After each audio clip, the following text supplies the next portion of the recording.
리오야담에 오신 여러분 환영합니다. 구독과 좋아요 눌러주세요. 오늘의 야담 시작합니다.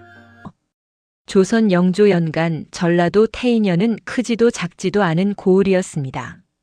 너른 들판에 벼가 익어가고 장터에는 아침마다 사람들이 북적였으며 뒷산 소나무 숲에서 불어오는 바람은 사철 내내 시원하고 향기로웠지요.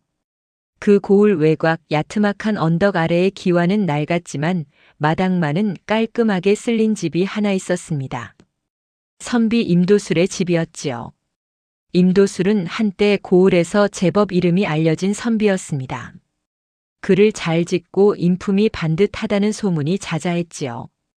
허나 세월이 흐르면서 집안은 조금씩 기울었고 지금은 논밭 몇 마지기와 낡은 기와집 하나가 전부였습니다. 그래도 임도술은 불평 한마디 없이 텃밭을 가꾸고 동네 아이들에게 글을 가르치며 살아가고 있었지요. 그 집에 딸이 하나 있었습니다. 이름은 연수였습니다. 나이 20, 이마가 넓고 눈매가 시원한 처자였습니다. 어머니를 일찍 여의고 홀아버지 밑에서 자랐는데 바느질도 잘하고 밥도 잘 짓고 샘도 밝아 동네 아낙들 사이에서 칭찬이 자자했지요. 허나 그 칭찬 뒤에는 늘 한 가지 말이 따라붙었습니다. 아이고, 흠이 딱 하나지. 그 흠이란 다름 아닌 칼이었습니다. 연수는 항상 품 안에 칼을 하나 지니고 다녔습니다. 손바닥만 한 작은 칼이었지요. 칼집은 낡았지만 날은 늘 번들번들하게 갈려 있었습니다. 연수가 6살 때 오빠에게 배운 것으로 오빠는 일찍 세상을 떠나면서 이 칼 하나를 동생에게 남겼지요. 이 칼은 절대 쓸 일이 없어야 좋은 거야. 하지만 세상이 어떻게 돌아갈지 모르니 항상 품에 지녀라. 연수는 오빠의 말을 14해 동안 한 번도 잊은 적이 없었습니다. 문제는 연수가 이 칼을 너무 자연스럽게 쓴다는 것이었지요. 어느 가을날 아침이었습니다. 연수가 마당에서 물을 다듬고 있는데 장터 쪽에서 닭 한 마리가 달려와 텃밭에 뛰어들었습니다. 연수는 눈 하나 깜짝하지 않고 품에서 칼을 꺼내 칼집재로 공중에 휙 던졌습니다. 칼집이 닭의 옆구리에 툭 하고 부딪혔고 닭은 꼬꼬댁 소리를 지르며 담 밖으로 도망쳤지요. 마침 그 장면을 본 동네 안악 점례가 담벼락 너머로 소리쳤습니다. 아이고, 연수야. 또 칼 꺼냈니? 닭한테도 칼이냐? 연수는 칼집을 주워들며 태연하게 대답했습니다. 칼집으로 던진 거잖아요. 그게 그거지. 아무튼 그러니까 시집을 못 가는 거야. 남자들이 다 무서워한다니까. 연수는 들은 척도 하지 않고 다시 물을 다듬었습니다. 시집이 어쩌고 하는 소리는 이미 귀에 딱지가 않도록 들어온 말이었지요. 사실 연수 본인도 잘 알고 있었습니다. 칼을 들고 다니는 처자를 반길 집안이 흔치 않다는 것을. 허나 연수는 칼을 버릴 생각이 조금도 없었습니다. 세상이 항상 순하게 돌아가지 않는다는 것을 연수는 이미 너무 일찍 배워버렸으니까요. 그날 저녁이었습니다. 임도술이 사랑채에서 홀로 술잔을 기울이고 있었습니다. 평소엔 술을 잘 마시지 않는 아버지가 낮부터 술을 꺼낸 것이 연수는 마음에 걸렸지요. 상을 들고 들어가니 임도술의 얼굴빛이 좋지 않았습니다. 아버지, 어디 편찮으십니까? 아니다. 앉아라. 연수가 자리를 잡고 앉자 임도술이 말을 꺼냈습니다. 최 이방이 다시 왔다 갔다. 연수의 손이 잠깐 멈췄습니다. 최만술. 태인현 이방으로 고을에서 모르는 사람이 없는 자였습니다. 벼슬은 낮아도 현감 곁에 바짝 붙어 온갖 실권을 쥐고 있었지요. 웃는 얼굴로 다가와 뒤통수를 치는 것이 특기였고 고을 사람들은 그를 두고 꿀 발린 칼이라 불렀습니다. 이번엔 무슨 핑계랍니까? 3년 전 빌린 돈 얘기를 또 꺼냈다. 이자가 불어 이제는 집과 논밭을 다 내놔도 모자란다 하더구나. 연수는 입술을 깨물었습니다. 3년 전 아버지가 흉년을 버티지 못하고 마을 부자에게 돈을 빌린 일이 있었습니다. 그런데 그 부자가 갑자기 세상을 떠난 뒤 차용 증서가 최만술의 손에 들어갔고 어느 순간부터 이자가 눈덩이처럼 불어나 있었지요. 연수는 처음부터 그 차용 증서가 수상하다고 느꼈습니다. 숫자가 중간에 바뀐 흔적이 있었으니까요. 허나 증거를 잡을 방법이 없었습니다. 관아의 억울함을 호소해 보셨습니까? 임도술이 쓴웃음을 지었습니다. 현감과 최 이방이 한 통 속인데 어디에 호소를 하겠느냐. 연수는 아무 말도 하지 못했습니다. 아버지의 말이 틀리지 않았으니까요. 태인현 현감 조병호는 최만술이 바치는 뇌물로 배를 불리는 자였습니다. 백성의 억울함 따위는 눈곱만큼도 귀 기울이지 않는 위인이었지요. 그뿐이 아니다. 임도술이 잔을 내려놓으며 말을 이었습니다.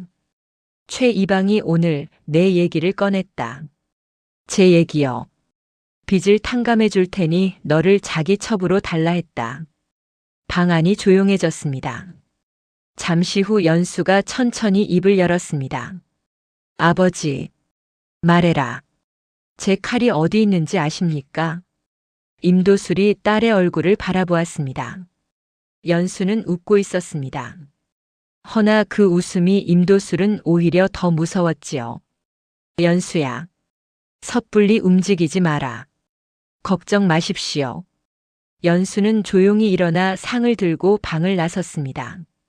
마루를 걸으며 품 안을 가만히 짚어보았지요. 차갑고 단단한 칼집의 감촉이 손바닥에 느껴졌습니다. 연수는 작게 숨을 내쉬었습니다. 아직은 때가 아니었습니다. 하지만 언제까지나 참기만 할 수는 없었지요. 최만술이 처음 이 고을에 이방으로 부임한 것은 6년 전의 일이었습니다. 처음에는 누구도 그를 대수롭게 여기지 않았지요. 웃음이 해프고 말이 달콤한 자는 을에 실속이 없는 법이라 여겼으니까요. 허나 그것이 오산이었음을 고을 사람들은 2년도 채 지나지 않아 깨달았습니다. 최만술은 치밀한 자였습니다. 그는 부임하자마자 현감의 비위를 맞추는데 온 힘을 쏟았습니다. 좋은 술과 기름진 음식을 끊임없이 올렸고 현감이 좋아하는 기생을 수소문해 연회를 열었지요. 반년도 되지 않아 현감은 고을 일을 사실상 최만술에게 일임하다시피 했습니다. 실권을 쥔 최만술은 그때부터 본색을 드러냈습니다. 세금을 거둘 때마다 장부에 없는 돈을 추가로 뜯어냈습니다. 백성들이 억울함을 호소하면 되려 트집을 잡아 곤장을 쳤지요.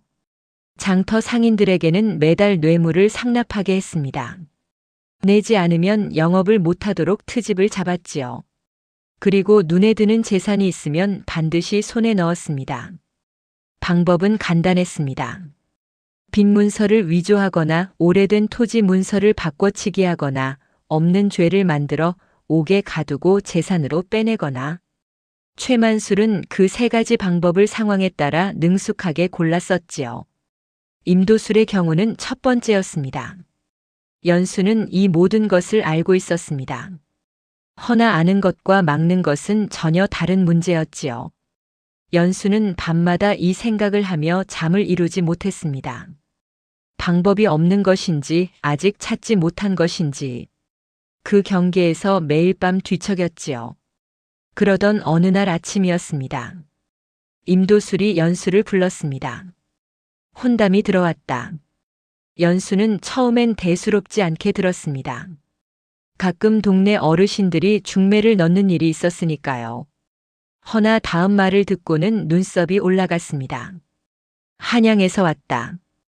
혼담을 들고 온 것은 임도술의 오랜 벗이었습니다. 한양에서 소소하게 장사를 하며 지내는 위서방이라는 자였지요. 위서방은 수줍은 얼굴로 중매 자리에 앉아 이야기를 꺼냈습니다. 신랑은 김하준이라 하오. 나이는 25이고 한양에서 글공부를 하던 선비라 하더이다. 집안은요. 위서방이 살짝 뜸을 들였습니다. 몰락 양반이라 하오. 하나 인물이 훤하고 학식이 깊다 하니 내가 직접 만나봤는데 허투루 보이는 구석이 없더이다. 임도술은 잠자코 듣고 있었습니다. 연수도 옆에 앉아 찻잔을 들고 귀를 기울였지요. 왜 갑자기 태인연으로 혼처를 구하는 겁니까? 위 서방이 머리를 극적였습니다.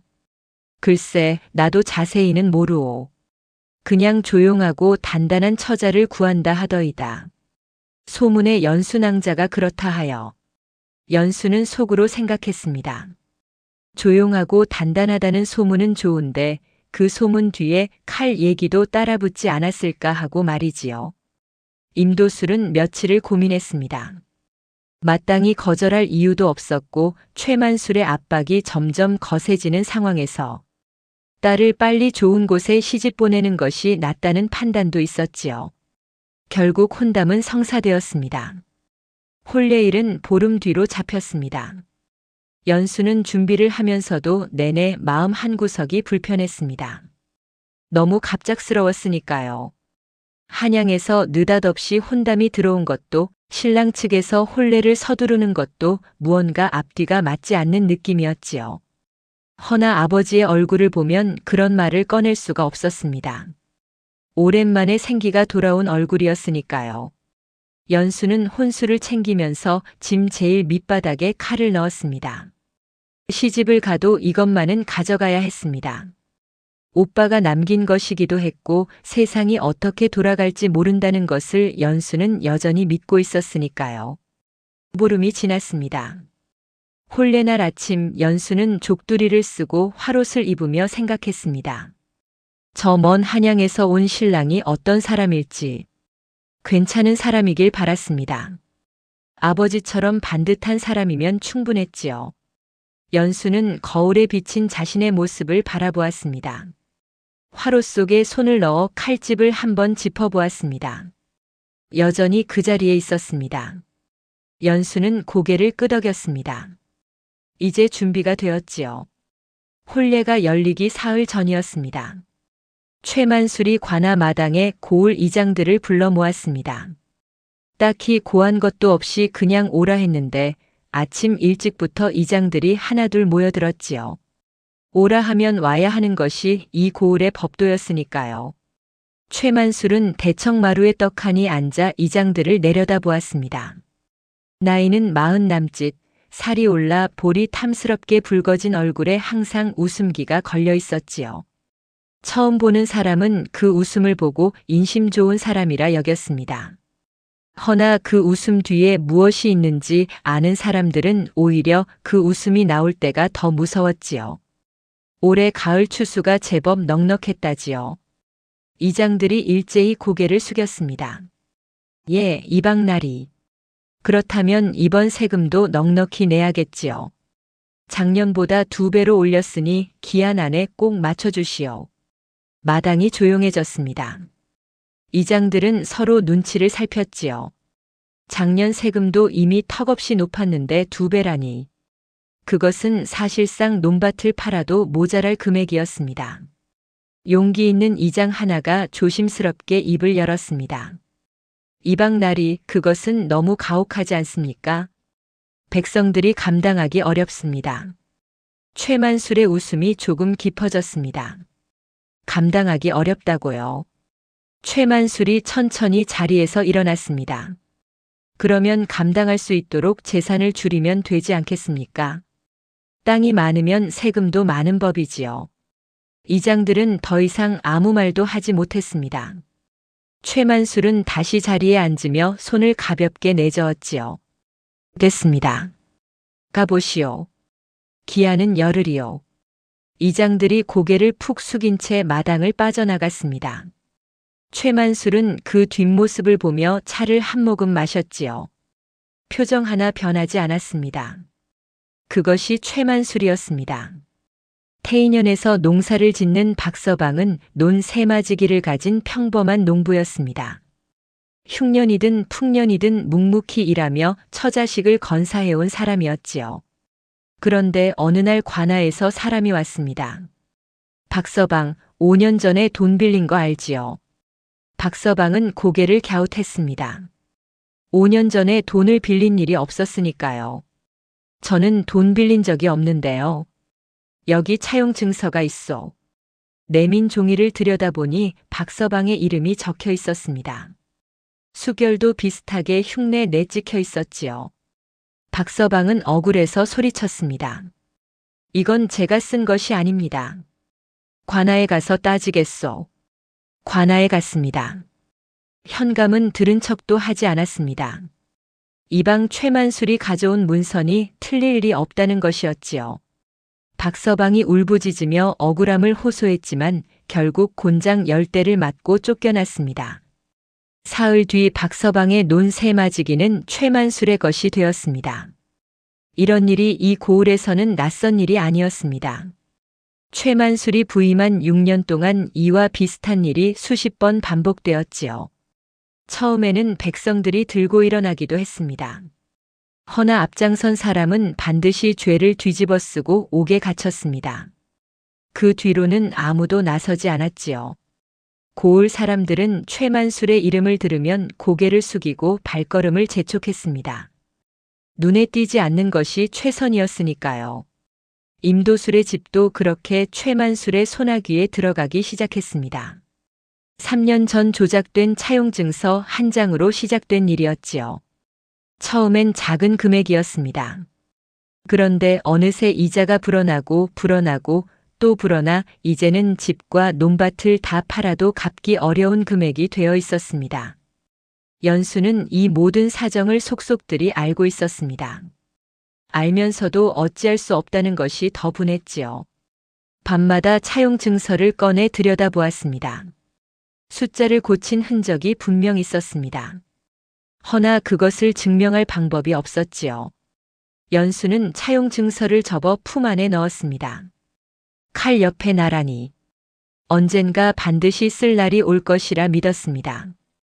혼례 열흘 전이었습니다.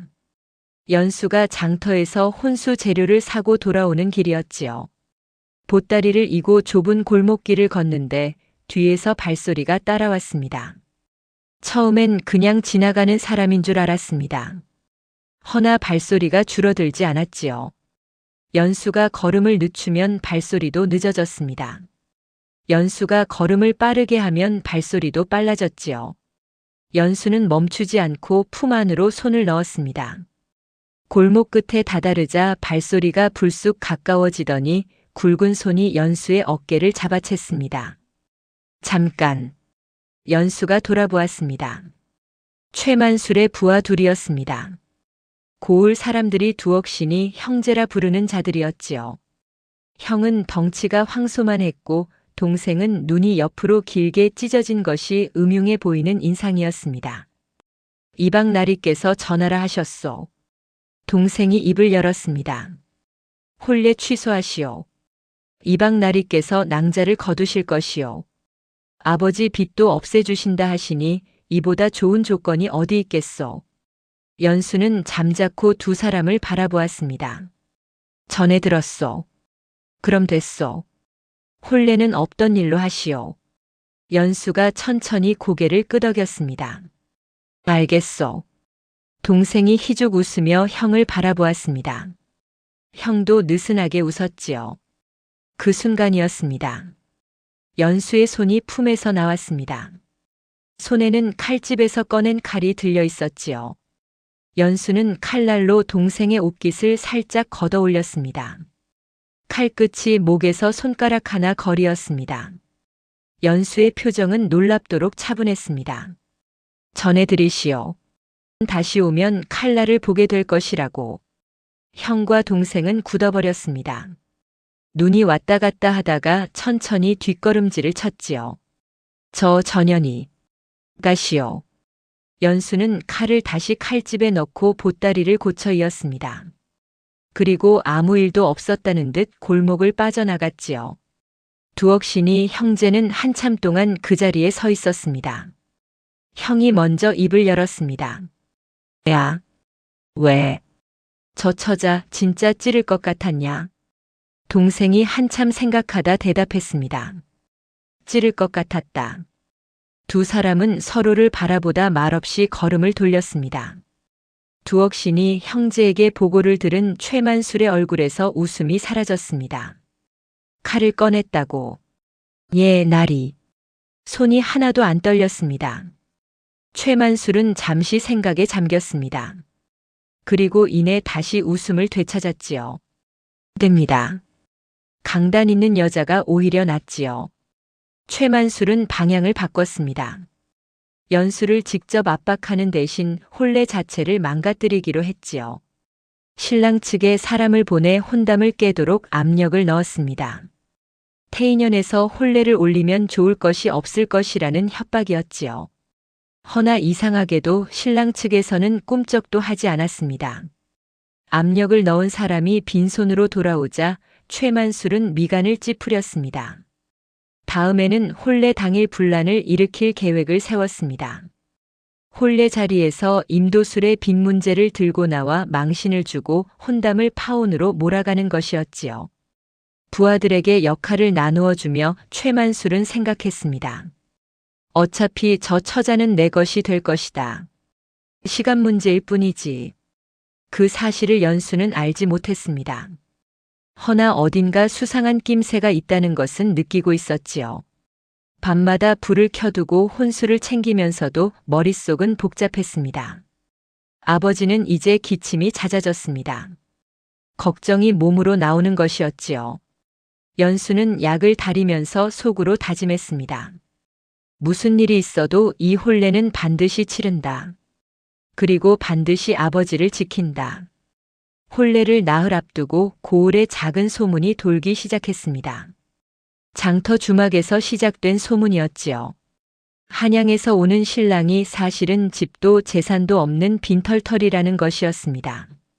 몰락 양반이라 했지만 그마저도 거짓말이고 사실은 연수 집안 재산을 노리고 접근한 사기꾼이라는 소문이었지요. 소문을 듣고 연수는 피식 웃었습니다. 만든 냄새가 났습니다.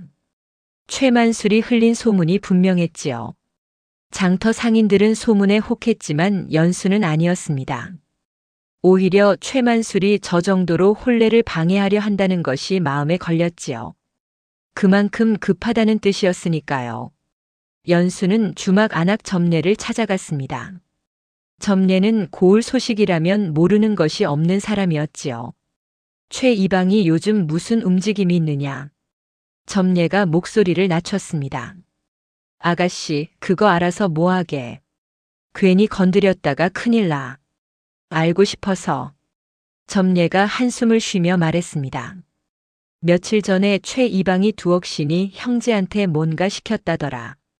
뭔진 몰라도 혼례날 뭔가 꾸미는 것 같다고 주막 영감이 그러던데. 연수는 고개를 끄덕였습니다. 예상했던 바였지요. 또 다른 건 글쎄.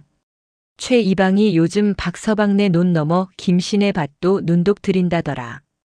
조작된 문서로 뺏은 땅이 벌써 10마지기가 넘는다고. 우리 고을 사람들이 다 거덜나게 생겼어.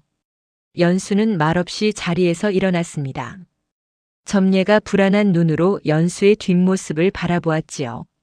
아가씨 조심해. 연수는 대답 대신 가볍게 손을 들어 보이며 주막을 나섰습니다. 혼례 전날 밤이었습니다. 임도술이 연수를 불렀습니다. 사랑채에 들어서니 아버지의 얼굴빛이 종이장 같았습니다. 기침이 심해진 것도 있었지만 그보다 더 깊은 걱정이 얼굴 가득 내려앉아 있었지요. 연수야. 예, 아버지. 사실 말하지 않은 것이 있다. 연수가 자리에 앉았습니다. 임도술이 천천히 말을 꺼냈습니다. 최만술이 사흘 전 다시 사람을 보냈다는 것이었습니다. 이번엔 협박의 수위가 달랐지요. 혼례를 강행하면 임도술을 옥에 가두겠다는 것이었습니다. 빚을 갚지 않은 것을 죄로 엮겠다는 뜻이었지요. 연수는 아버지가 왜 이제야 말하는지 알았습니다. 딸을 걱정해서였지요. 말하면 연수가 무슨 짓을 할지 모른다는 것을 아버지도 알고 있었으니까요. 파혼하는 것이 나을 것 같다. 임도술이 낮게 말했습니다. 아버지. 신랑 측에도 괜한 피해가 가면 안 되지 않겠느냐. 연수는 잠시 아버지의 얼굴을 바라보았습니다. 야위고 지친 얼굴이었습니다. 이 걱정을 얼마나 오래 혼자 안고 있었을지 생각만 해도 가슴이 내려앉았지요. 연수가 조용히 입을 열었습니다. 아버지, 혼례는 내일 예정대로 치릅니다. 연수야. 최 이방이 무서워서 도망치면 그 다음엔 무엇이 무서워서 또 도망칩니까? 임도술이 말문이 막혔습니다. 제가 있습니다. 연수는 자리에서 일어나 아버지에게 깊이 절을 올렸습니다. 그리고 방을 나섰지요. 마루에 서서 밤하늘을 올려다보았습니다. 별이 많았습니다. 바람이 불어 댄잎이 서걱거렸지요. 연수는 품 안을 짚었습니다. 칼이 있었습니다. 차용 증서도 있었습니다. 내일이면 신랑이 옵니다. 어떤 사람인지는 모르겠지만 연수는 지금 신랑보다 다른 것이 더 급했습니다. 내일 혼례 자리에서 최만술이 무슨 짓을 꾸밀지가 문제였지요. 연수는 눈을 감았다가 떴습니다. 무슨 일이 일어나도 이번엔 물러서지 않겠다고 조용히 다짐했습니다. 혼례날 아침이었습니다. 하늘은 맑았습니다. 가을볕이 마당 가득 내려앉아 국화 화분이 환하게 빛났지요. 연수는 새벽같이 일어나 마당을 쓸고 제수를 준비했습니다. 손이 분주하게 움직이는 동안에도 눈은 대문 쪽을 향해 있었지요. 최만술의 부하들이 언제 들이닥칠지 몰랐으니까요. 허나 오전 내내 아무 일도 없었습니다. 혼례 준비는 순조롭게 진행되었고 점례를 비롯한 동네 안악들이 와서 음식을 거들었지요. 임도술은 사랑채에서 손님을 맞았습니다. 기침이 여전했지만 얼굴에는 오랜만에 화색이 돌았지요. 신랑 일행이 도착한 것은 해가 중천에 떴을 무렵이었습니다. 말 한 필과 짐꾼 둘 그리고 신랑이었습니다. 연수는 안채 창문 틈으로 신랑의 모습을 살폈지요. 갓을 쓰고 도포를 입은 모습이 제법 반듯했습니다. 키가 크고 어깨가 넓었지요. 얼굴은 갓 아래로 잘 보이지 않았습니다. 허나 연수가 눈여겨본 것은 외모가 아니었습니다. 걸음걸이였지요. 신랑의 걸음걸이가 이상했습니다. 몰락 양반이라 했는데 걸음이 너무 조심스러웠습니다. 마치 낯선 땅을 밟는 사람처럼 발을 딛기 전에 잠깐씩 멈추는 버릇이 있었지요. 눈도 은근히 사방을 훑었습니다. 글공부만 한 선비의 눈이 아니었습니다. 연수는 창문에서 물러서며 혼자 생각했습니다. 이 사람 뭔가 있다. 혼례는 무사히 치러졌습니다. 최만술의 부하들이 끝내 나타나지 않았지요. 연수는 의아했습니다. 분명히 무언가 꾸미고 있을 것이라 생각했는데 조용하다는 것이 오히려 불안했습니다.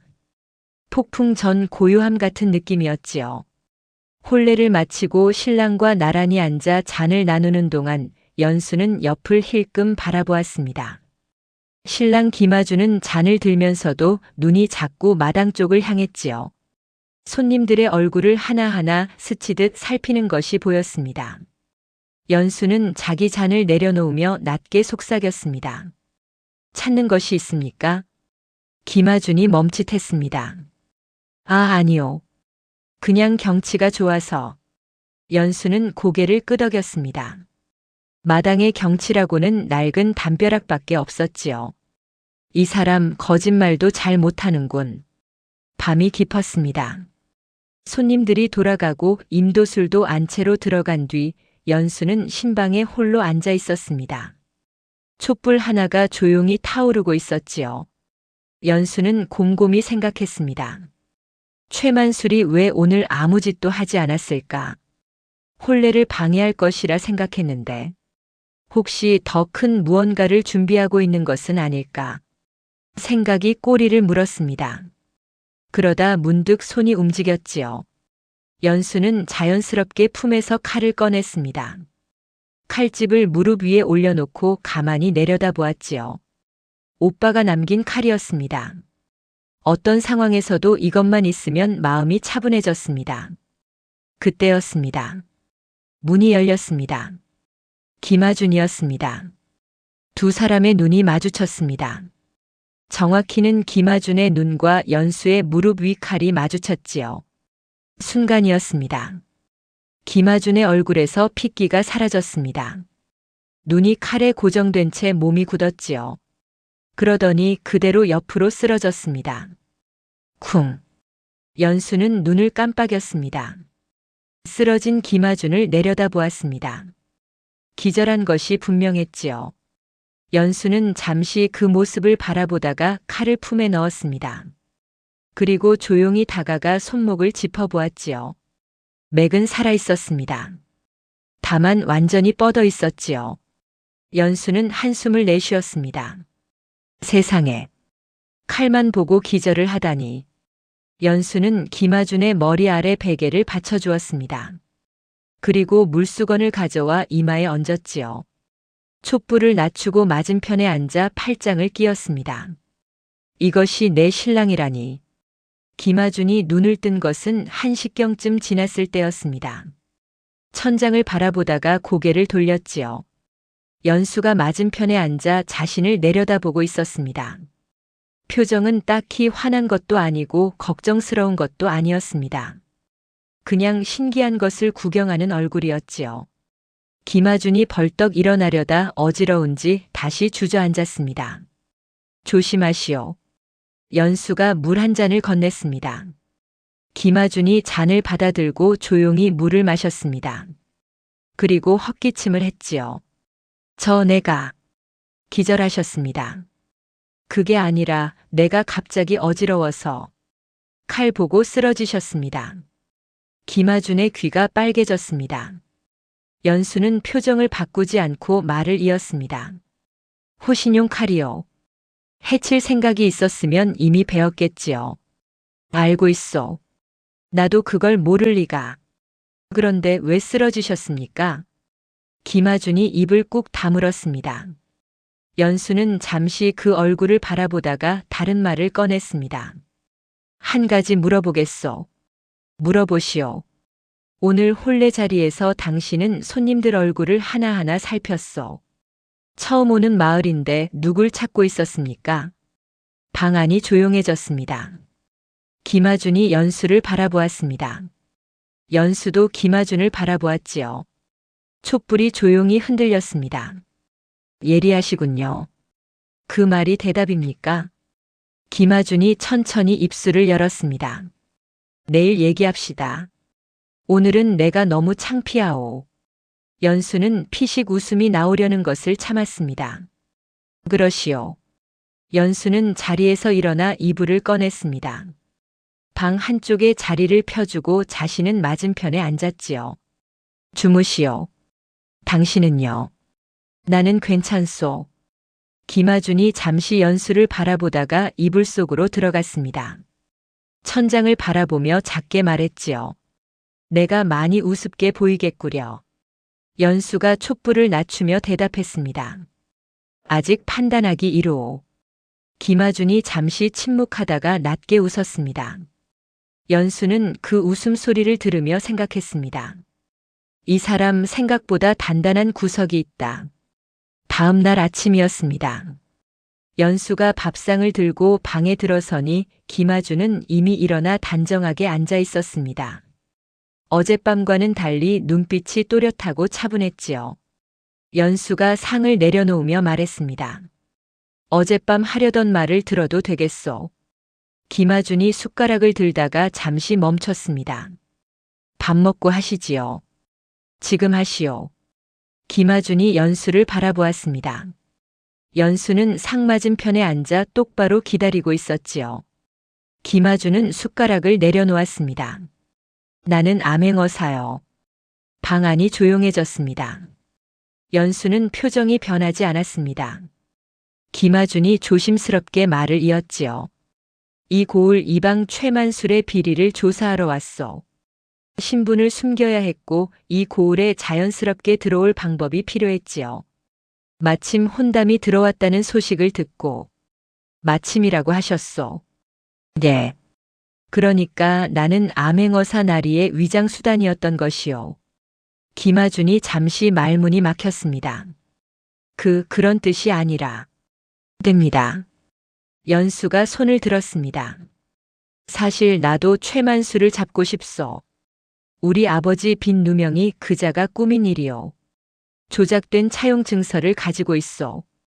이번엔 김아준의 눈이 바뀌었습니다. 연수가 품에서 차용 증서를 꺼내 김아준에게 건넸지요. 김아준이 펼쳐들고 찬찬히 살펴보았습니다. 숫자 사이 글씨의 먹빛깔이 다른 것을 손가락으로 짚었지요. 위조가 맞소. 고친 흔적이 있어. 알고 있었소. 허나 혼자서는 증명할 방법이 없었지요. 두 사람이 서로를 바라보았습니다. 김아준이 먼저 입을 열었습니다. 협력합시다. 나는 최만술의 비리 전체를 조사해야 하오. 낭자는 아버님의 누명을 벗겨야 하고. 방향이 갔소. 연수가 잠시 생각하다가 말했습니다. 한 가지 조건이 있어. 말씀하시오. 아버지 누명을 벗기는 것이 먼저요. 다른 것은 그 다음이요. 김아준이 고개를 끄덕였습니다. 약속하겠소. 연수가 손을 내밀었습니다. 김아준이 잠깐 놀란 표정을 짓다가 그 손을 잡았지요. 악수였습니다. 조선의 규수답지 않은 방식이었지만 김아준은 오히려 그것이 마음에 들었습니다. 연수가 손을 거두며 말했습니다. 그리고 한 가지 더. 뭐요? 앞으로 내 칼 보고 쓰러지는 일은 없어야겠소. 김아준의 귀가 다시 빨개졌습니다. 그건 갑작스러워서 그랬던 것이요. 그렇겠지요. 연수는 밥상을 앞으로 당기며 담담하게 말했습니다. 드시오. 식겠소. 김아준은 아무 말도 하지 못하고 숟가락을 들었습니다. 귀는 여전히 빨간 채로였지요. 그날 오후부터 두 사람은 움직이기 시작했습니다. 김아준이 먼저 입을 열었습니다. 최만술의 비리는 크게 세 가지요. 세금 횡령, 토지 강탈, 그리고 위조 문서. 이 중 하나라도 반박 불가한 증거를 잡으면 나머지는 자연히 따라오오. 가장 약한 고리가 어디라 보시오. 위조 문서요. 최만술이 직접 손을 쓰지 않았을 것이오. 반드시 문서를 만들어준 자가 따로 있어. 연수가 고개를 끄덕였습니다. 이 고을의 최만술 밑에서 문서를 다루는 자가 하나 있어. 관아 서리 황봉출이라는 자요. 글씨를 잘 쓰기로 고을에서 이름이 났는데 몇 년 전부터 최만술과 어울린다는 소문이 돌았지요. 김아준이 눈을 빛냈습니다. 그 자를 찾아야겠어. 그런데 황봉출은 최만술을 몹시 두려워하오. 쉽게 입을 열지 않을 것이오. 두려워한다는 것은 약점이 있다는 뜻이오. 두려운 자는 반드시 도망칠 구멍을 찾고 있지요. 연수는 잠시 김아준을 바라보았습니다. 어젯밤 칼에 기절하던 사람이 맞나 싶을 만큼 눈빛이 달랐지요. 연수는 속으로 생각을 고쳐먹었습니다. 어젯밤 일은 잊어버리는 것이 이 사람에게도 나에게도 좋겠다. 황봉출이 매일 저녁 장터 국밥집에 들른다는 것을 알고 있어. 오늘 저녁에 내가 먼저 접근해 보겠소. 김아준이 고개를 저었습니다. 낭자가 직접 나서는 것은 위험하오. 최만술의 눈이 낭자를 따라다니고 있을 것이오. 그러니까 내가 가야 하오.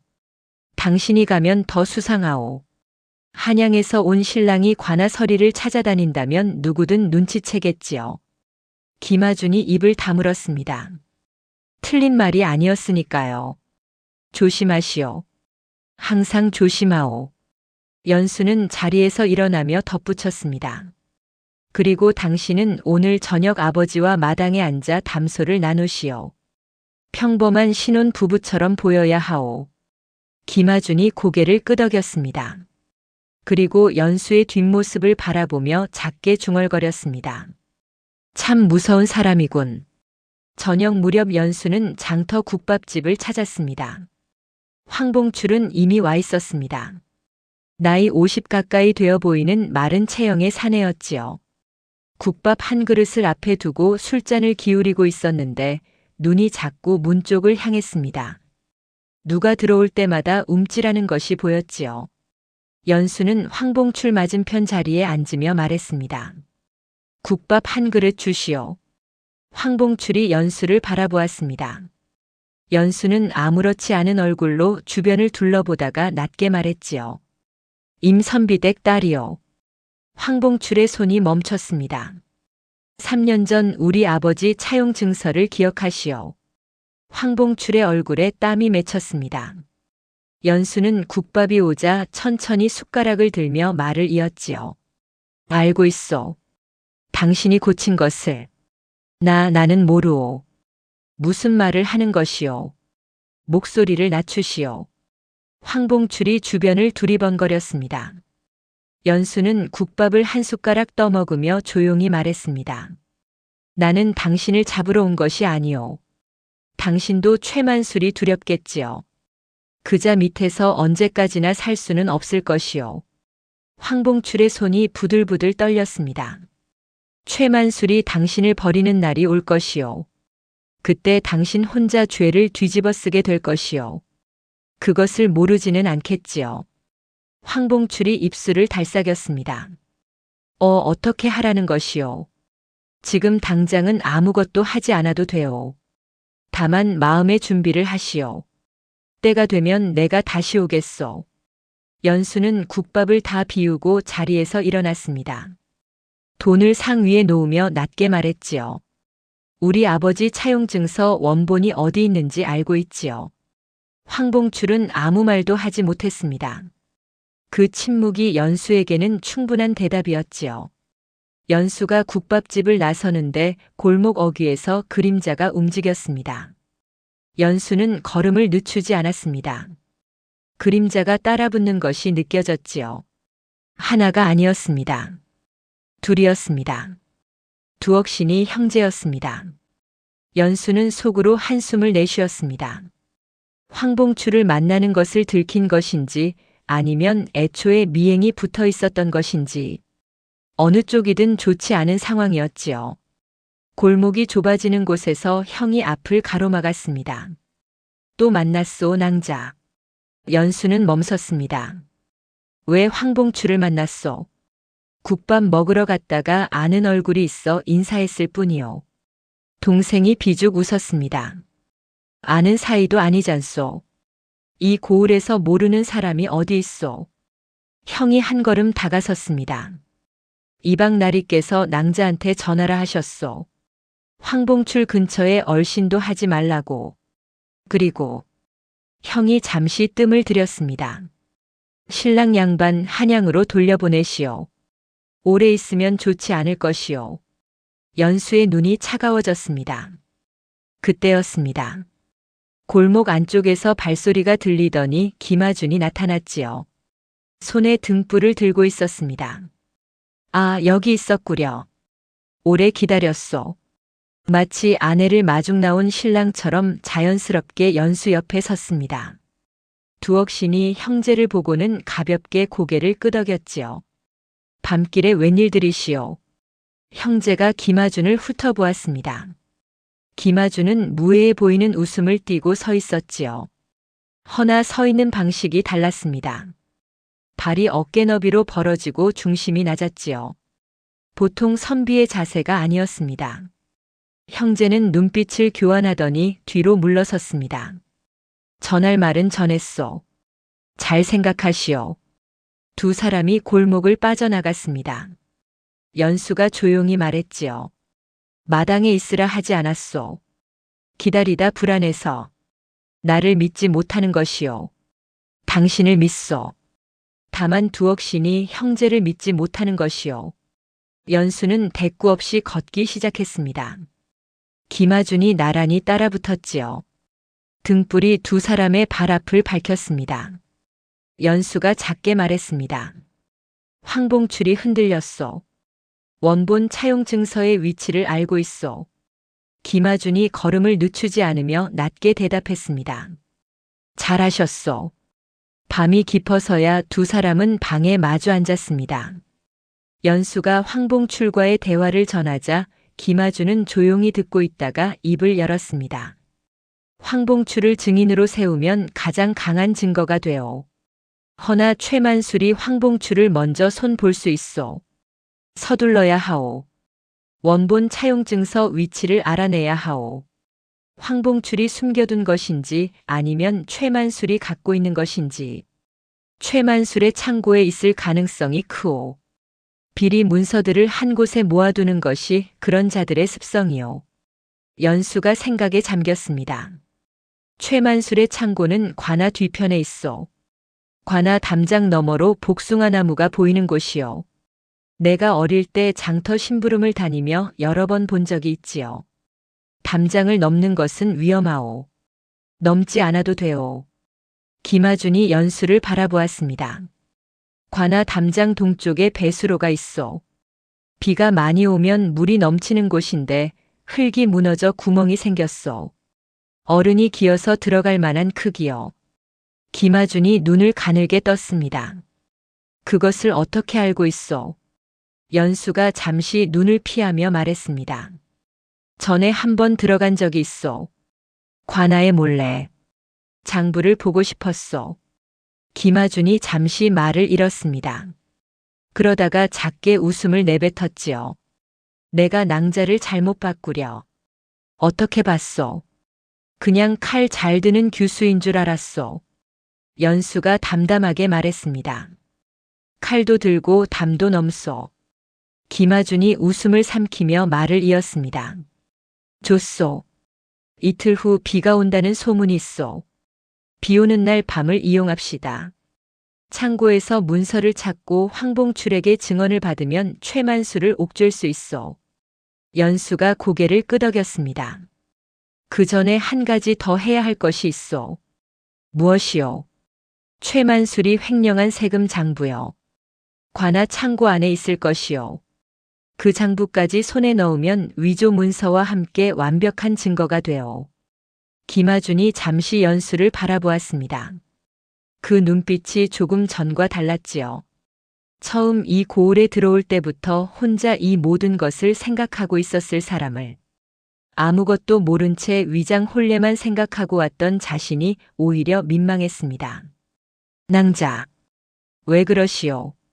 처음부터 혼자 해결하려 했던 것이요. 연수가 잠시 침묵했습니다. 방법이 없었소. 혼자서는 증거를 잡아도 관아에 내밀 수가 없으니까. 그런데 마침 암행어사가 신랑으로 왔으니 이용한 것이요, 나를. 연수가 김아준을 똑바로 바라보았습니다. 서로 이용하는 것이요. 당신도 나를 이용한다 하지 않았소. 김아준이 잠시 말이 없다가 고개를 끄덕였습니다. 맞소.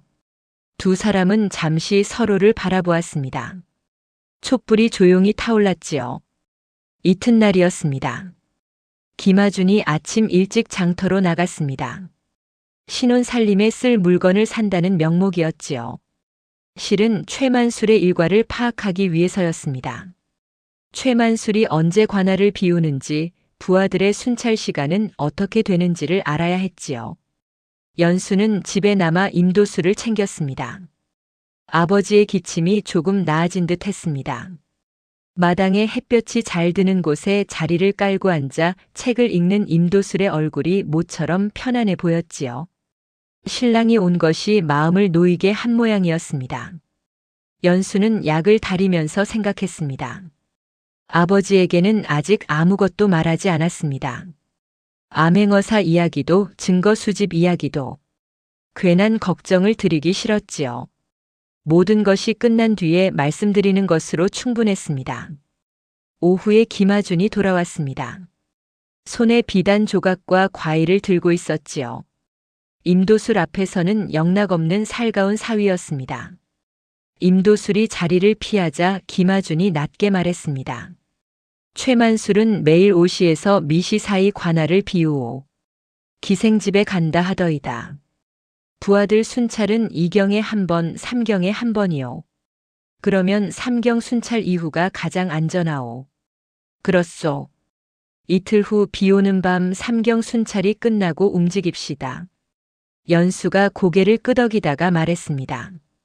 그런데 왜 그러시오? 과일은 왜 사왔소? 김아준이 잠깐 멈칫했습니다. 장인어른이 기침을 하신다 하기에 배가 좋다 하여. 연수는 아무 말도 하지 않았습니다.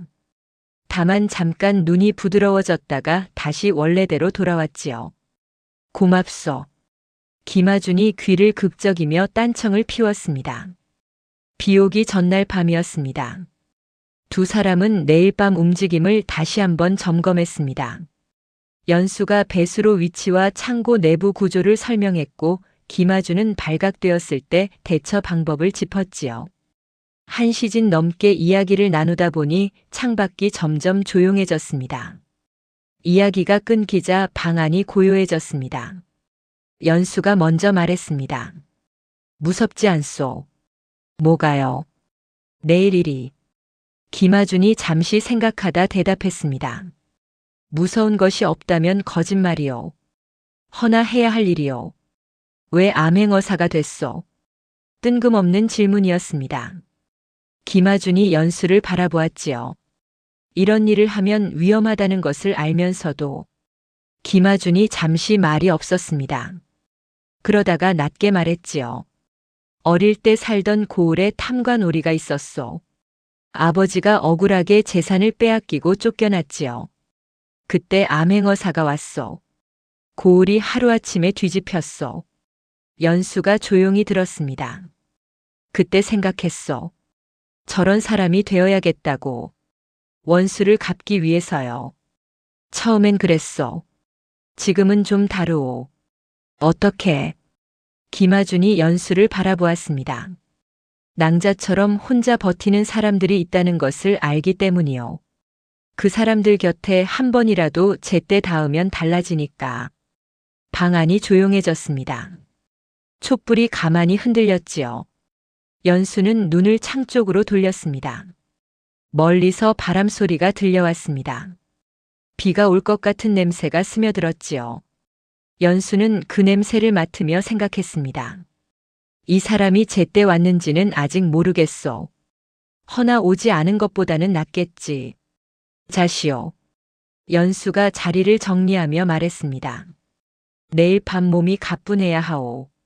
김아준이 자리에 누우며 말했습니다. 낭자는요. 나도 잘 것이오. 칼 품고 자오. 항상 그러오.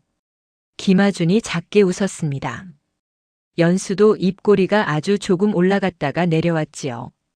다음 날 저녁부터 비가 내리기 시작했습니다. 처음엔 보슬비었다가 밤이 깊어지면서 굵어졌습니다. 처마 끝에서 빗물이 줄기를 이루어 떨어졌지요. 마당에 흙이 젖고 골목이 미끄러워졌습니다.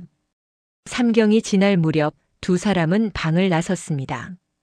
연수는 머리를 낮게 묶고 짙은 색 저고리를 입었습니다. 품에는 칼과 함께 빈 보자기를 챙겼지요. 문서를 감쌀 것이었습니다. 김아준도 도포 대신 짙은 색 바지 저고리 차림이었지요. 두 사람은 말없이 걸었습니다. 빗소리가 발소리를 덮어주었습니다.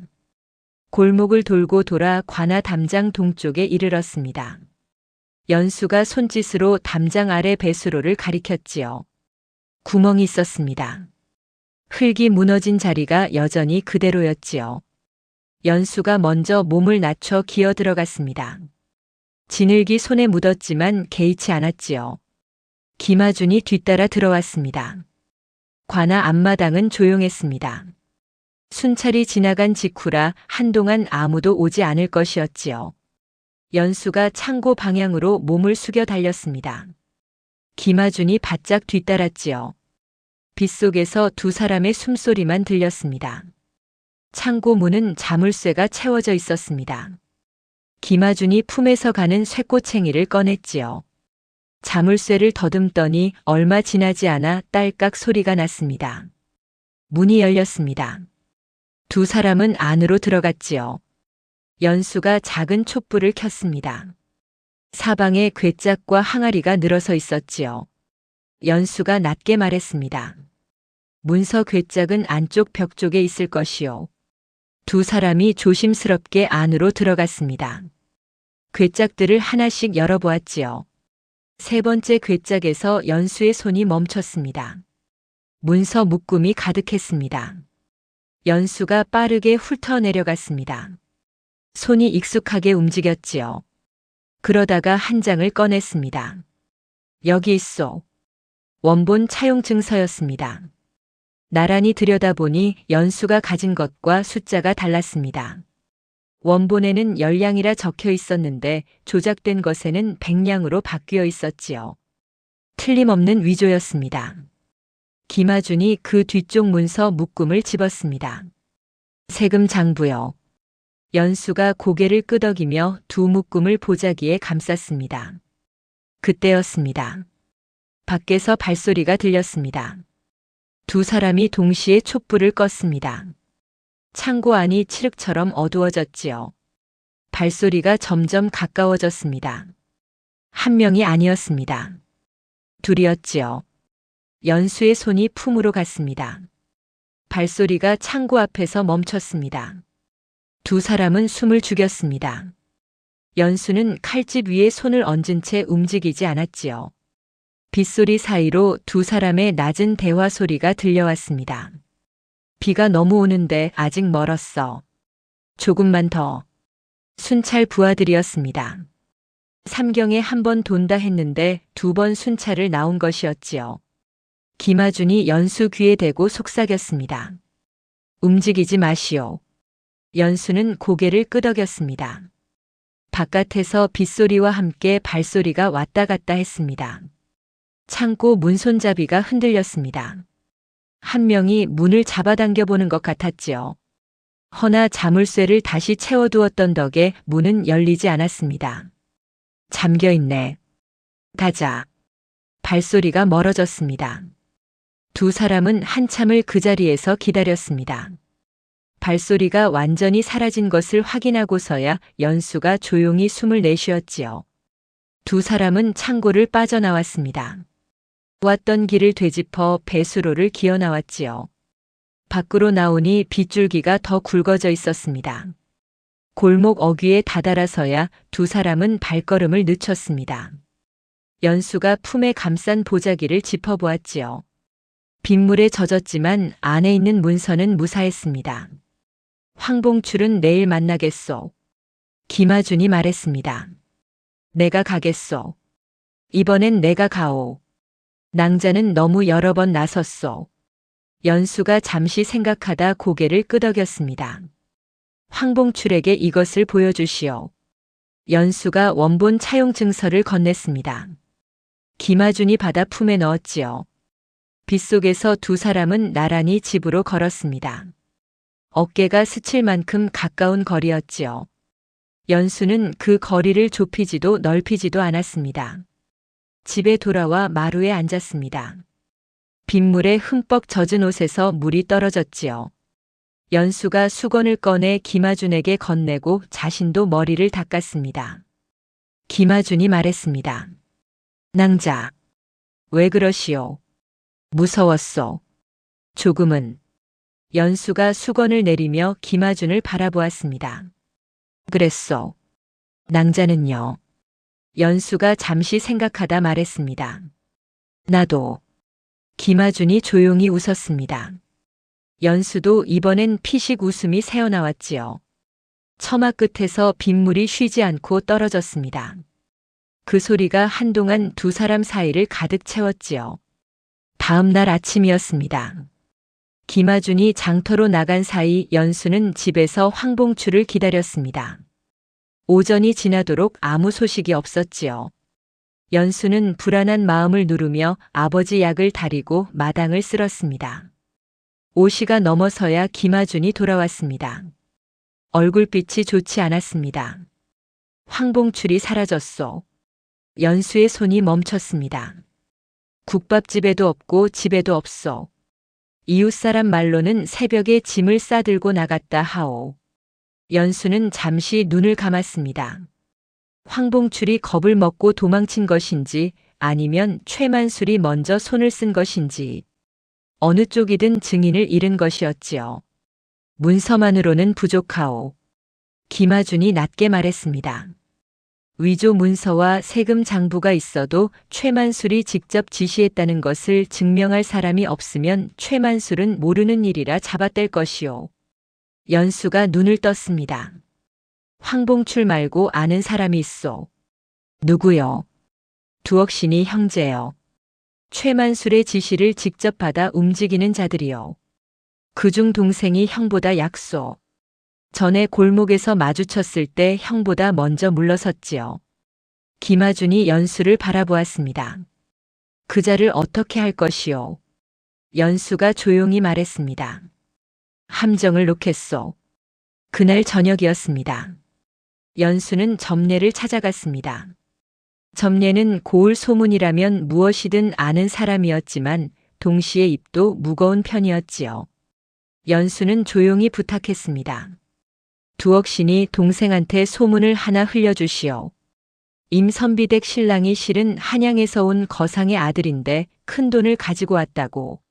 점례가 눈을 동그랗게 떴습니다. 그건 왜? 미끼가 필요하오.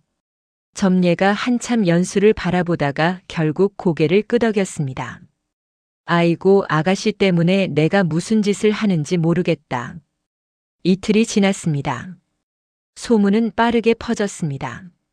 점례의 입을 거친 이야기는 장터를 한 바퀴 돌더니 어느새 두억신이 형제의 귀에 닿았지요. 예상대로였습니다. 그날 밤 두억신이 동생이 홀로 임도술의 집 근처를 어슬렁거렸습니다. 김아준이 일부러 혼자 장터를 다녀오는 길목에 나타나자 동생이 뒤를 밟았지요. 골목 어귀에서 동생이 김아준의 앞을 막아섰습니다. 잠깐. 김아준이 멈춰 섰습니다. 한양에서 오셨다지요. 큰 돈을 갖고 왔다는 소문이 있던데. 소문이 왜 그렇게 됐는지 모르겠소만. 동생이 희죽 웃었습니다. 이방나리께 인사를 드리는 것이 좋을 것이요. 이 고을에서 잘 지내시려면 인사는 언제든지 드릴 수 있소. 동생이 손을 내밀었습니다. 미리 드리시지요. 성의를 보이는 게 좋소. 그 순간이었습니다. 골목 담벼락 위에서 연수가 모습을 드러냈습니다. 손에는 작은 등불이 들려 있었지요. 그 옆에는 마을 이장 둘이 서 있었습니다. 연수가 차분하게 말했습니다. 뇌물을 요구하는 장면을 보셨지요. 이장들이 고개를 끄덕였습니다. 동생의 얼굴이 굳었습니다. 연수가 담에서 내려서며 동생을 바라보았습니다. 이방나리 심부름으로 뇌물을 요구했소. 그 죄가 어찌 되는지는 알겠지요. 동생이 뒤로 물러서려 했습니다. 김아준이 앞을 막아섰지요. 앉으시오. 동생이 사시나무 떨듯 떨었습니다. 연수가 조용히 말했습니다. 선택하시오. 지금 모든 것을 증언하거나 아니면 혼자 죄를 뒤집어 쓰거나. 동생이 주변을 둘러보았습니다. 앞엔 김아준, 옆엔 연수, 담 위엔 이장들. 도망칠 곳이 없었지요. 결국 동생이 무릎을 꿇었습니다. 말하겠소. 다 말하겠소. 두억신이 동생의 증언은 예상보다 훨씬 많은 것을 담고 있었습니다. 차용 증서 위조 지시, 세금 횡령 규모, 황봉출을 이용해 문서를 꾸민 방법. 거기에 더해 최만술이 현감 조병호에게 바친 뇌물 내역까지. 동생은 한번 입을 열자 멈추지 못했습니다. 오랫동안 혼자 안고 있던 것들이 쏟아졌지요.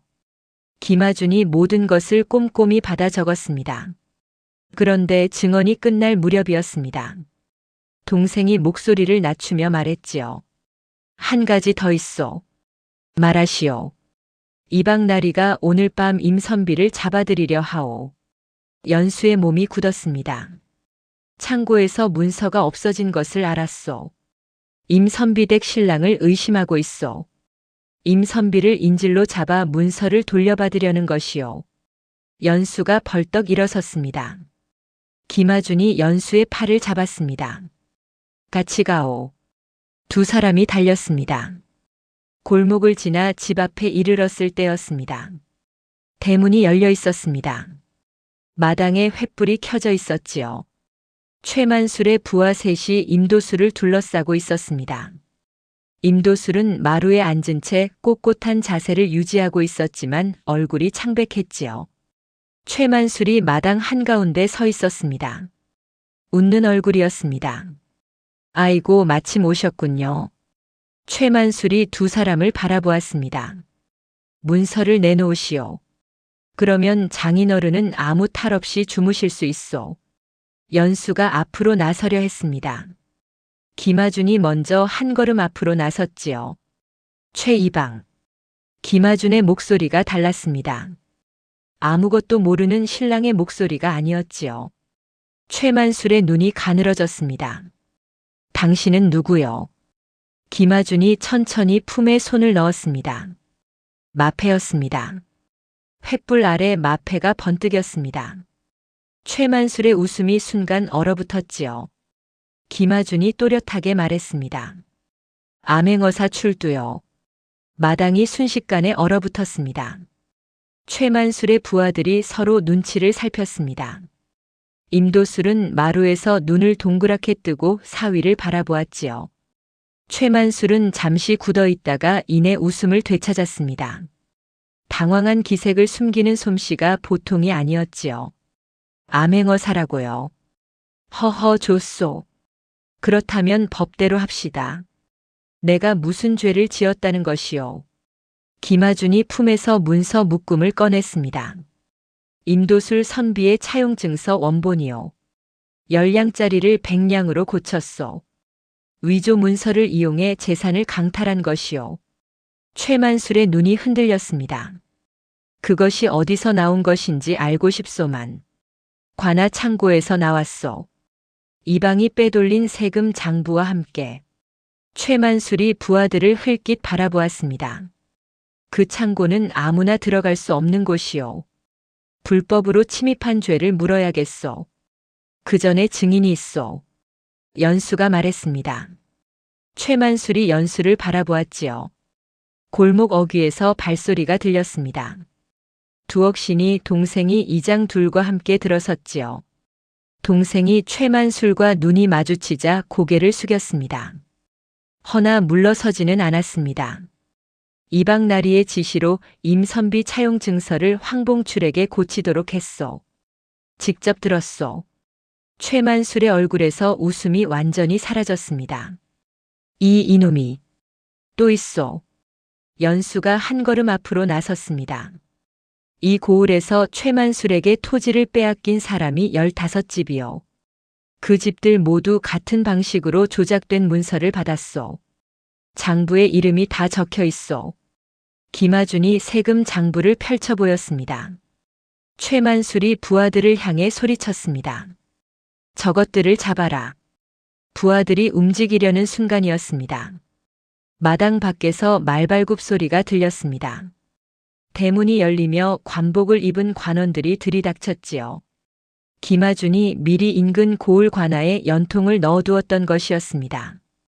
최만술의 부하들이 우르르 무기를 내려놓았습니다. 최만술이 마지막으로 버텼습니다. 현감나리께서 보증을 서실 것이요. 내가 한 일이 무엇인지 다시 따져보시오. 김아준이 조용히 말했습니다.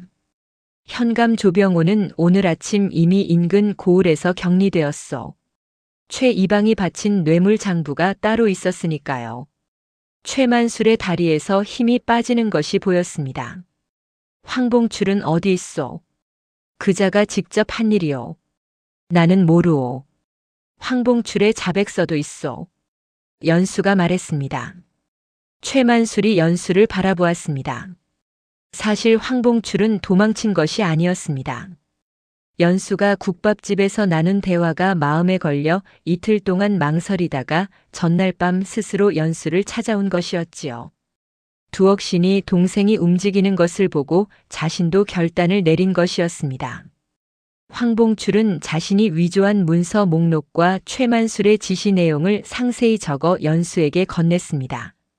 손이 떨렸지만 글씨만은 정확했지요. 최만술이 주저앉았습니다. 내가 어떻게 해? 아무도 대답하지 않았습니다. 임도술이 마루에서 천천히 일어섰습니다. 기침을 참으며 최만술을 내려다보았지요. 3년 동안 이자에게 눌려 지낸 시간이 떠올랐을 것이었습니다. 허나 임도술은 아무 말도 하지 않았습니다. 다만 눈빛이 그 무엇보다 또렷했지요. 관원들이 최만술의 팔을 잡았습니다. 최만술이 끌려가면서 연수를 돌아보았습니다. 내년이 이 판을 짠 것이냐? 연수가 대답했습니다. 우리 아버지 차용 증서를 돌려받으러 온 것이요.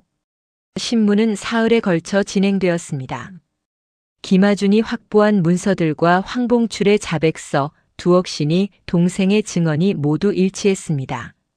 최만술은 처음엔 버텼지만 증거 앞에서 더 이상 부인할 수 없었지요. 결국 모든 것을 시인했습니다. 현감 조병호도 함께 신문을 받았습니다. 최만술에게서 받은 뇌물 규모가 드러나자 조병호는 그 자리에서 얼굴을 감쌌지요. 선고는 나흘째 되는 날 내려졌습니다. 최만술. 위조 문서를 이용한 재산 강탈, 세금 횡령, 관직을 이용한 협박 및 폭행 교사. 파직, 전 재산 몰수 3,000리 유배. 현감 조병호. 뇌물 수수 및 직무유기. 파직, 재산 일부 몰수 2년 유배. 선고가 끝나자 관아 마당에 모여있던 고을 사람들이 술렁였습니다. 박서방이 눈물을 훔쳤지요. 논을 빼앗기고 곤장을 맞던 날이 떠올랐을 것이었습니다.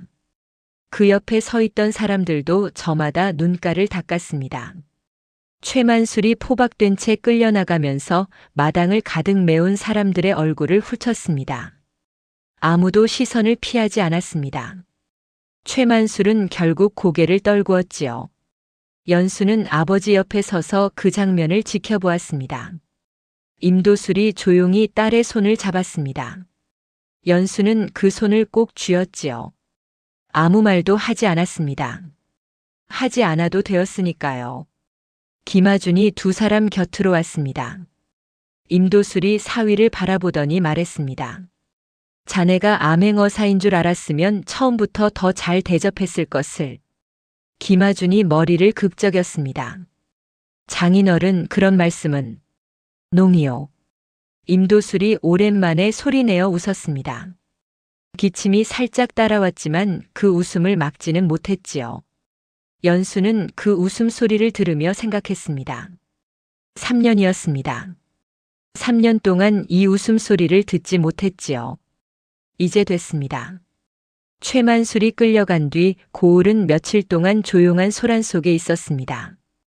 빼앗긴 토지를 돌려받은 사람들이 관할을 드나들었고 억울한 누명을 쓴 사람들의 사정이 하나씩 정리되었지요. 박서방의 논 세마지기도 돌아왔습니다. 박서방은 돌아온 논두렁에 서서 한동안 울었다 하지요. 임도술의 차용 증서는 공식적으로 무효 처리되었습니다. 김하준이 원본 차용 증서와 위조된 차용 증서를 나란히 제출하고 황봉출의 자백서를 덧붙이자 담당 관원이 두 문서를 대조한 뒤 그 자리에서 위조 사실을 확인했지요. 임도술의 이름 앞에 씌워진 빈 누명은 그렇게 깨끗이 지워졌습니다. 문서가 불 앞에서 타오르는 것을 임도술이 지켜보았습니다. 조작된 차용 증서가 한 줄기 연기가 되어 사라졌지요.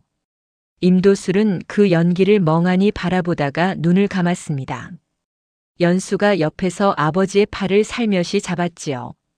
다 됐소, 아버지. 임도술이 고개를 끄덕였습니다. 눈가가 붉었지요. 한양에서 회신이 온 것은 그로부터 사흘 뒤였습니다. 김하준이 올린 보고에 대한 답이었지요.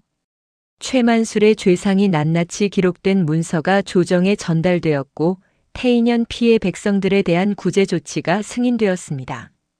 빼앗긴 토지를 돌려받는 것은 물론 그동안 부당하게 거친 세금 일부도 환급된다는 내용이었지요. 고을이 술렁였습니다. 장터에서 사람들이 모여 이야기를 나누었고 주막에서는 밤새 술잔이 돌았습니다. 최만술의 이름을 들으면 고개를 숙이던 사람들이 이제는 목소리를 높였지요. 그리고 임도술에게도 별도의 서찰이 왔습니다. 김하준이 조정에 임도술의 사정을 따로 올렸던 것이었습니다. 3년 동안 억울한 누명을 쓰고도 법도를 지키며 버텨온 선비라는 내용이었지요. 며칠 뒤 공명첩이 내려왔습니다. 임도술의 이름이 양인 명부에 올랐지요. 임도술이 공명첩을 받아들고 오래 바라보았습니다. 연수가 옆에서 아버지의 얼굴을 살폈습니다. 임도술의 눈에 물기가 맺혔다가 스며들었지요. 아버지가 천천히 말했습니다. 내 오빠가 살아있었으면 좋아했겠다.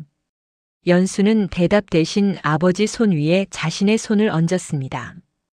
바람이 불어 마당의 국화 꽃잎이 흔들렸습니다. 가을 햇볕이 두 사람의 어깨 위에 따스하게 내려앉았지요. 공명첩이 온 날 저녁이었습니다. 임도술이 일찍 자리에 들었습니다. 오랜만에 마음이 놓인 탓인지 눕자마자 곧 잠이 들었지요. 기침 소리도 없었습니다. 연수는 마루에 앉아 밤바람을 맞고 있었습니다. 김아준이 옆에 와 앉았지요. 두 사람은 한동안 말없이 앞마당을 바라보았습니다. 달이 밝아 그림자가 선명했지요. 김아준이 먼저 입을 열었습니다. 낭자, 왜 그러시오? 나는 곧 한양으로 돌아가야 하오. 연수는 알고 있었습니다. 암행어사의 임무가 끝났으니 돌아가는 것이 당연했지요. 연수는 달을 바라보며 말했습니다. 알고 있어. 그런데 혼자 돌아가기가 어렵소. 연수가 고개를 돌렸습니다. 김아준이 연수를 바라보고 있었습니다. 처음 혼절했을 때와는 전혀 다른 눈빛이었지요. 흔들림 없이 또렷하고 진지한 눈이었습니다. 함께 가주겠소? 연수가 잠시 말이 없었습니다. 나를 데려가겠다는 것이요. 위장 혼례가 아니었으면 하오. 이제는 김아준이 잠깐 머뭇거렸습니다.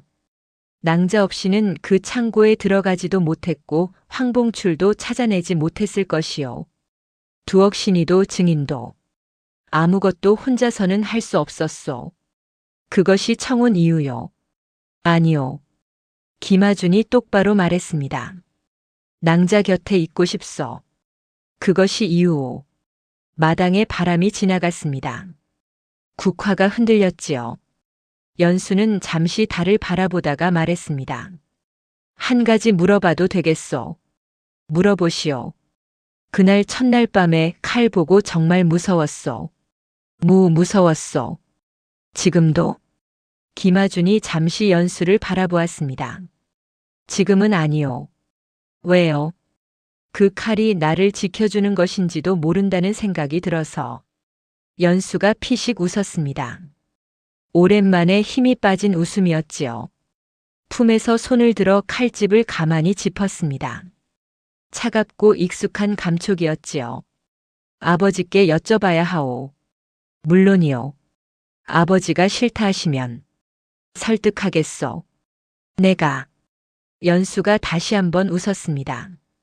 당신이 설득을 잘하오. 못하오. 그냥 오래 앉아 있을 것이요. 연수가 자리에서 일어섰습니다. 그리고 김아준을 내려다보며 말했지요. 들어가 자시오. 내일 아버지께 말씀드리겠소. 김아준이 일어서며 말했습니다. 고맙소. 아직 고마워하기 이루오. 아버지가 뭐라 하실지 모르니. 연수가 방으로 들어가며 덧붙였습니다.